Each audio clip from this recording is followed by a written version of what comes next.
Bismillahirrahmanirrahim. Assalamualaikum warahmatullahi wabarakatuh. Alhamdulillahi ala ihsanihi wa syukru lahu ala taufiqihi wa amtinani wa asyhadu an la ilaha illallah wahdahu la syarika lahu ta'ziman li sya'ni wa asyhadu anna Muhammadan abduhu wa rasuluhu da'ila ridwani. Allahumma salli alaihi wa ala alihi wa ashabihi wa ikhwani. Hadirin dan hadirat yang dirahmati oleh Allah Subhanahu wa taala. Alhamdulillah, puji dan syukur kita panjatkan kepada Allah Subhanahu wa taala atas segala lipat karunia dan kemudahan yang terus Allah berikan kepada kita. Salawat dan salam tercurahkan selalu kepada junjungan kita, suri tauladan kita, imam kita Nabi Muhammad sallallahu alaihi wasallam, dan kepada keluarganya serta seluruh sahabat beliau tanpa terkecuali. Kita melanjutkan bahasan kita tentang sirah nabawiyah. Masih kita bercerita tentang kejadian-kejadian yang dialami oleh Nabi sallallahu alaihi wasallam tatkala beliau masih remaja. Kisah berikutnya adalah tentang pertemuan Nabi sallallahu alaihi wasallam dengan pendeta Buhaira yang tinggal di negeri Syam. Disebutkan dalam sebagian hadis, dan hadis ini diperselisihkan oleh para ulama tentang kesahihannya. Namun dia masyhur disebutkan dalam buku-buku sejarah. Namun yang dirajihkan oleh Al-Imam Adz-Dzahabi rahimahullahu taala bahwasanya hadisnya adalah hadis yang dhaif, ya, hadis yang dhaif. Kenapa saya perlu menekankan hal ini? Karena hadis ini dijadikan dalil oleh sebagian orang-orang Nasara untuk menjatuhkan agama Islam, ya. Kita bacakan secara singkat hadisnya dari Abu Musa Al-Asy'ari radhiyallahu taala anhu. Dia berkata bahwasanya Abu Talib pergi ke negeri Syam membawa Nabi sallallahu alaihi wasallam bersama sejumlah orang-orang tua dari kalangan Quraisy untuk berdagang. Saat mereka sampai di tempat lokasi yang dekat dengan rumahnya pendeta Buhaira, mereka berhenti untuk beristirahat dan mereka pun menambatkan dan mengikatkan unta-unta mereka. Tak lama kemudian, Buhaira sang pendeta keluar menemui mereka. Padahal sebelumnya mereka sering mampir di tempat ini dan sang pendeta tidak pernah keluar menemui mereka. Namun kali ini pendeta keluar dan menemui mereka. Kenapa hal ini disebabkan? Karena dalam rombongan tersebut ada Nabi Muhammad sallallahu alaihi wasallam. Itu umur beliau masih remaja, masih belasan tahun, 11, 12, 13 sekitar segitu. Saat rombongan Abu Talib sedang sibuk membereskan unta mereka, sang rahib pun masuk di sela-sela mereka. Lalu sang rahib bertemu dengan Nabi sallallahu alaihi wasallam dan memegang tangan beliau sembari berkata, "Inilah pemimpin seluruh alam semesta. Ini adalah utusan Allah, pemimpin seluruh alam semesta. Allah mengutusnya sebagai rahmat bagi alam semesta." Maka orang-orang Quraisy kaget mendengar perkataan sang rahib. Mereka bertanya, "Bagaimana engkau tahu hal demikian? Mengapa engkau mengatakan anak kecil ini akan menjadi pemimpin alam semesta?" Maka sang rahib berkata, "Tatkala kalian pergi menuju ke sini, tidak ada satu pohon pun dan batu pun kecuali sujud kepadanya. Dan saya mengetahui bahwa dia seorang nabi karena adanya tanda kenabian di bawah pundaknya, yaitu semacam tai lalat besar dan padanya ada beberapa rambut, ya." Kemudian sang rahib pulang dan membuat makanan untuk mereka. Mereka melihat sebuah bayangan di bawah pohon yang bisa dijadikan tempat bernaung. Kemudian Nabi ingin beristirahat di bawah bayangan tersebut. Jadi ada pohon, ada bayangannya. Nabi ingin pergi ke naungan pohon tersebut. Tapi orang-orang Quraisy sudah mendahului. Mereka pun duduk di tempat naungan pohon tersebut sehingga Nabi terlambat. Akhirnya Nabi SAW duduk di sisi yang lain, yang di situ tidak ada naungan pohon. Tiba-tiba bayangan pohon berpindah kepada Nabi SAW dan menaungi Nabi SAW. Pendeta rahib Buhaira berkata, "Jangan engkau bawa Muhammad ke Romawi. Berhati-hatilah karena apabila mereka mengetahui, mereka akan membunuhnya. Karena mereka mengetahui akan keluar seorang nabi baru." Tidak lama kemudian muncullah 7 orang pasukan Romawi. Kemudian mereka ditemui oleh sang pendeta. Sang pendeta bertanya, "Apa gerangan yang membuat kalian ke sini?" Mereka menjawab, "Kami mendengar bahwasanya akan ada seorang nabi yang muncul di bulan ini dan dia akan melewati jalan ini. Karena itulah kami bermaksud mencari nabi tersebut. Setiap sudut jalan telah diutus orang untuk mencari nabi tersebut." Pendeta Buhaira berkata kepada pasukan, "Jika Allah menghendaki sesuatu, adakah orang yang dapat menolaknya? Maka berbaiatlah kalian kepada nabi tersebut jika ia telah muncul." Ini hadisnya. Di akhir hadis dikatakan oleh Abu Musa Al-Asy'ari sang pendeta terus mengingatkan agar tidak membawa Muhammad ke negeri Romawi lagi. Ya Abu Thalib, jangan bawa ponakanmu ke sini lagi, jangan bawa keponakanmu ke sini lagi. Hal ini menyebabkan Abu Thalib segera memulangkan Nabi sallallahu alaihi wasallam dan Nabi ditemani oleh Abu Bakar dan Bilal dikirim pulang ke Mekah. Hadisnya riwayat Tirmidzi, ya. Namun hadis ini diperselisihkan oleh para ulama. Yang benar hadisnya dhaif. Di antara sanadnya ada perawi bernama Abdurrahman bin Ghazwan dan mereka mengatakan lahu manakir, yaitu perawi ini memiliki hadis-hadis yang mungkar. Oleh karenanya hadis ini didhaifkan oleh Al-Imam Dzahabi rahimahullahu taala, ulama besar dari mazhab Syafi'i ahli jarh wa ta'dil. Meskipun disahihkan oleh sebagian ulama seperti Al-Hakim dan yang lainnya, demikian juga Al-Albani rahimahullahu taala. Baik. Kenapa Al-Imam Az-Zahabi mendhaifkan hadis ini? Banyak alasan yang disebut oleh Imam Zahabi rahimahullahu taala. Beliau mengkritiki Al-Hakim, ya. Jadi Al-Hakim punya buku namanya Al-Mustadrak, Mustadrak Al-Hakim. Itu hadis-hadis, ya, yang dimaksud ditulis oleh Al-Hakim untuk mengumpulkan hadis-hadis yang sahih di luar Sahih Bukhari dan Sahih Muslim yang sesuai dengan persyaratan Sahih Bukhari dan Sahih Muslim. Namun ternyata dia menulisnya belum sempat dia perbaiki sehingga banyak hadis-hadis yang dianggap sahih oleh Al-Hakim ternyata tidak sahih. Ternyata banyak hadis yang dhaif. Makanya dikritiki oleh Az-Zahabi rahimahullahu taala. Makanya tidak semua hadis yang disahihkan oleh Al-Hakim jadi hadis sahih, tidak. Ya, tetapi dikritiki oleh para ulama, di antaranya Az-Zahabi mengkritiki Al-Hakim. Di antara dalil Az-Zahabi tentang dhaifnya hadis ini, di antaranya kok bisa disebutkan Abu Bakar di situ, ya. Abu Bakar belum masuk Islam, Nabi masih kecil, Nabi belum jadi nabi, masih berumur 12 tahun dan Abu Bakar lebih muda daripada Nabi, lebih muda 2,5 tahun. Kok bisa Nabi berjalan sama Abu Bakar tatkala itu? Ya. Apa hubungannya Abu Bakar dengan Nabi sallallahu alaihi wasallam? Yang kedua, kenapa ada Bilal juga di situ? Bilal belum lahir katanya. Bilal belum lahir tatkala itu. Sementara di akhir hadis disebutkan, maka Abu Thalib menyuruh Nabi pulang bersama Abu Bakar dan Bilal. Padahal Bilal belum lahir. Ya, kemudian kejadian aneh tadi, apa namanya, naungan pohon bisa berpindah, ya. Padahal bayangannya di sini kok bisa tiba-tiba pindah kepada Nabi sallallahu alaihi wasallam. Kemudian seandainya kisah ini pernah terjadi, tentunya banyak orang-orang Quraisy yang akan masuk Islam. Mungkin Nabi akan ingatkan kepada Abu Thalib, wahai pamanku, kau tidak lupa? Apa kau enggak lupa? Bukankah kita pernah pergi ke negeri Syam, kemudian pendeta Buhairah berkata, saya akan menjadi nabi, saya akan menguasai alam semesta ini. Namun Nabi tidak pernah mengingatkan hal ini kepada Abu Thalib dan Abu Thalib tidak pernah ingat akan hal ini.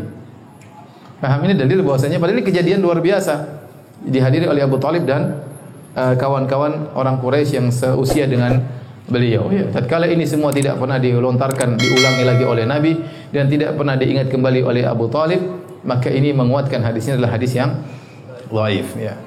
Namun hadis ini, ya, meskipun dhaif dijadikan dalil oleh sebagian orang Nasara. Bahkan saya nonton di YouTube sebagian pendeta kemudian berdalil dengan hadis ini untuk menyatakan bahwasanya ajaran Muhammad hanyalah diambil dari seorang pendeta.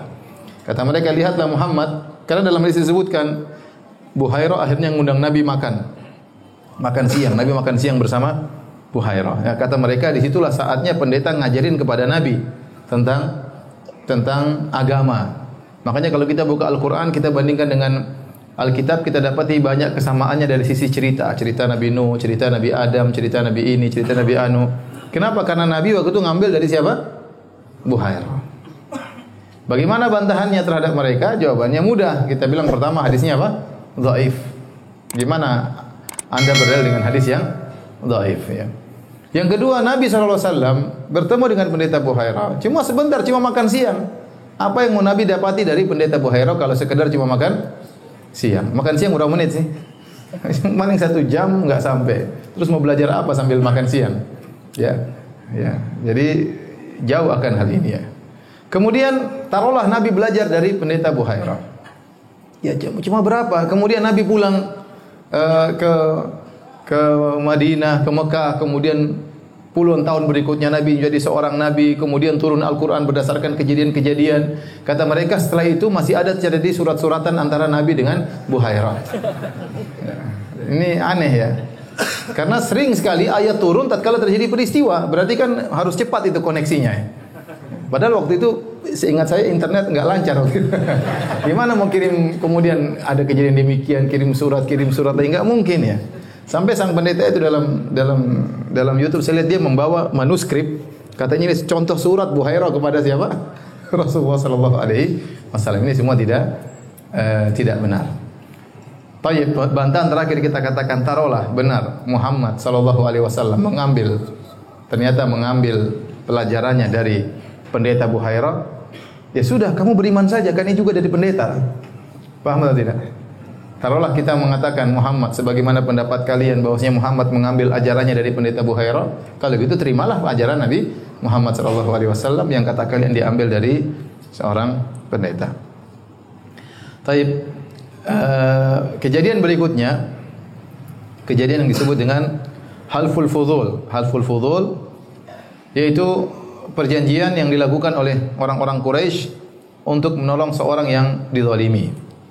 Kejadian ini dikisahkan ada seorang dari negeri Yaman, dari kabilah Zubair. Ya. Dia datang ke kota Mekah, kemudian membawa sejumlah barang untuk dijual di kota Mekah. Kemudian dibelilah oleh seorang bernama Al-As bin Wa'il As-Sahmi. Al-As bin Wa'il As-Sahmi.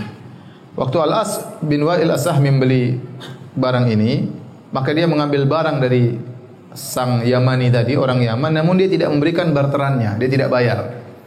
Dia tidak bayar. Akhirnya ya orang Yaman ini pun naik ke atas gunung Abu Qubais yang ada di sekeliling Ka'bah. Kemudian dia berteriak-teriak dengan menjelaskan bahwasanya dia dizalimi, barangnya sudah diambil tapi bayarannya tidak ada. Maka akhirnya teriakan itu didengar oleh seorang paman Nabi bernama Zubair bin Abdul Muttalib. Ya, kemudian dia pun mengatakan ini tidak mungkin dibiarkan. Bagaimana ada seorang dizalimi di Mekah ya.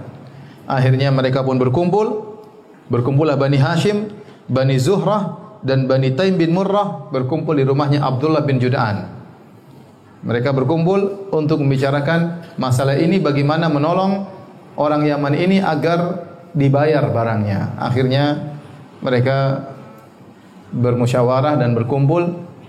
Persekutuan itu namanya halful fudul. Halful fudul. Dan Rasulullah SAW senantiasa mengingat kejadian ini. Kata Rasulullah SAW, laqad syahidtu fi dari Abdullah bin Jud'an hilfan ma uhibbu anna li bihi humran na'am. Walau ud'a bihi fil Islam la ajabtu. Kata Nabi SAW, sungguh aku pernah menghadiri suatu pertemuan di rumahnya Abdullah bin Jud'an. Kalau saya disuruh ganti dengan mendapatkan unta merah, saya tidak mau. Saya lebih senang berkumpul dalam musyawarah tersebut. Seandainya dalam Islam, artinya saya sudah jadi Nabi, saya diundang untuk menghadiri acara seperti itu, saya akan datang. Kata Nabi SAW. Ya. Abdullah bin Jud'an adalah seorang yang sangat dermawan di zaman jahiliyah. Dia selalu membuka rumahnya untuk pertemuan, untuk menolong orang-orang yang susah, suka menyambung silaturahmi, suka membantu fakir miskin. Tapi dia meninggal dalam kondisi musyrik. Saking terkenalnya Abdullah bin Jud'an ini, Aisyah pernah bertanya, "Ya Rasulullah, Ibnu Jud'an kana fil jahiliyah yasilur rahim." Ya Rasulullah, bagaimana dengan Abdullah bin Jud'an? Dahulu waktu zaman jahiliyah suka menyambung silaturahmi, wa yut'imul miskin, suka memberi makan kepada fakir miskin. Fa hal dzaka nafi'uh? Apakah perbuatannya itu bermanfaat baginya? Kata Nabi, la yanfa'uh, tidak bermanfaat. Innahu lam yaqul yauman Rabbi ghfirli khati'ati yaumaddin. Dia tidak pernah berucap sekalipun, ya Rabbku ampunilah kesalahanku pada hari kiamat kelak. Artinya apa? Dia meninggal dalam kondisi musyrik. Maka kebaikan yang dia lakukan semua tidak bermanfaat. Seandainya dia masuk Islam, seluruh kebaikannya akan bermanfaat baginya. Wa ma mana'ahum an tuqbala minhum nafaqatuhum illa annahum kafaru billah. Kata Allah Subhanahu wa taala, tidaklah menghalangi mereka ya diterimanya sedekah mereka kecuali karena mereka kufur kepada Allah. Ayat ini dijadikan dalil oleh para ulama. Seandainya mereka beriman, maka perbuatan baik mereka semuanya diterima oleh Allah Subhanahu wa taala. Ini adalah kebaikan Islam. Oleh karenanya Hakim bin Hizam pernah bertanya kepada Nabi SAW. Dia waktu zaman jahiliyah, dia terkenal dermawan. Dia memerdekakan 100 budak, dia menyembelih 100 ekor onta, dibagi-bagikan kepada fakir miskin.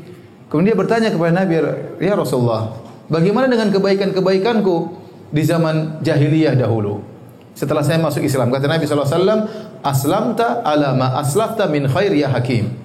Engkau masuk Islam dengan membawa seluruh kebaikanmu yang di zaman jahiliyah seluruhnya. Makanya kalau ada orang masuk Islam, seluruh kebaikannya waktu dia zaman jahiliyah masih musyrik, ternyata berbakti sama orang tua, memperhatikan tetangga, suka membantu fakir miskin, suka membantu anak yatim, suka membantu para janda ya. janda tua maupun janda muda dibantu. Maka seluruh kebaikannya akan diterima oleh Allah Subhanahu wa taala seandainya mereka masuk Islam. Tapi kalau dia tidak masuk Islam, maka tidak diterima. Seperti Abdullah bin Jud'an. Taib. Hadis ini menjelaskan tentang mulianya akhlak orang-orang Quraisy, ya, meskipun mereka di tengah-tengah kerusakan moral, di tengah kerusakan akidah, namun mereka masih punya nurani untuk menolong orang yang terzalimi. Makanya Nabi SAW berkata, "Innama bu'itsu liutammima makarimal akhlak." Sungguhnya aku ini diutus untuk menyempurnakan akhlak yang mulia. Maksudnya apa? Maksudnya orang jahiliyah itu mereka punya akhlak yang mulia.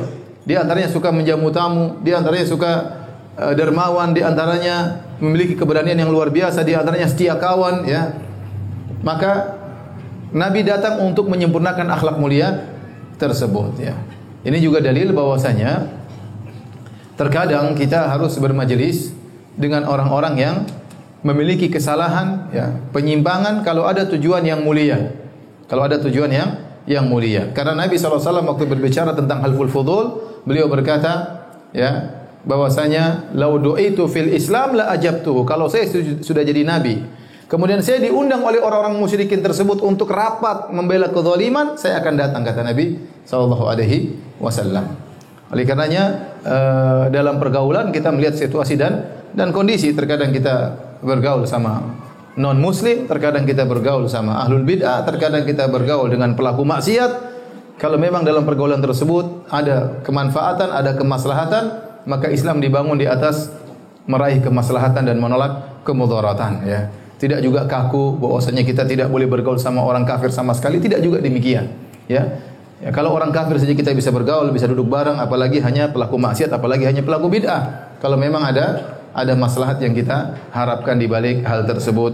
Oleh karenanya ini ditegaskan oleh Al-Imam Ibnu Qayyim rahimahullahu taala dalam kitabnya Zadul Ma'ad. Beliau berkata, "Innal musyrikin wa ahlal bid'ah wal fujur wal bughat wal zalamah idza talabu amran yu'azzimuna fi hurmatin min hurmatillah ujibu ilaihi wa utuhu wa uinu alaihi." Sungguhnya orang musyrik, ahlul bid'ah, para pelaku maksiat, orang-orang yang zalim, kalau mereka meminta suatu perkara yang dalam perkara itu mereka mengagungkan syariat Allah Subhanahu wa taala, maka dipenuhi permintaan mereka dan dibantu mereka untuk melakukan demikian, ya. Paham?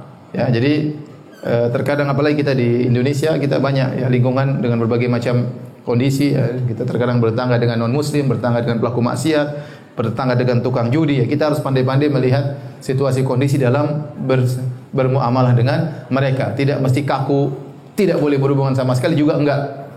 Ya, tidak demikian juga, ya.